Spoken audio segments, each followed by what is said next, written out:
Hey guys, today I'm teaching you how to add a Facebook shortcut icon directly to your iPhone home screen. This is perfect if you use Facebook often and want quick, one-tap access without hunting through Safari or your app drawer. You don't need extra apps, and this trick takes less than a minute. Start by opening Safari. Yes, it has to be Safari. This doesn't work in Chrome or other browsers. Type facebook.com into the search bar and log into your Facebook account if you haven't already. Make sure you're logged in and on the home page. At the bottom of your screen, you'll see a square with an arrow pointing up. That's the share button. Tap it. Now, scroll down until you see an option called Add to Home Screen. Tap that. You'll see a preview of the Facebook icon and the name it'll use on your home screen.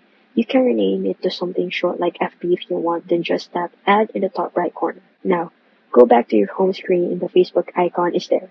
It looks like an app, but it's actually a shortcut that opens Facebook right in Safari. From now on, just tap that icon anytime you want to open Facebook quickly. No need to type the URL again or dig through tabs. And that's it. Super simple. You've now got Facebook just one tap away on your iPhone. Try it now and save yourself a few seconds every time you check your feed.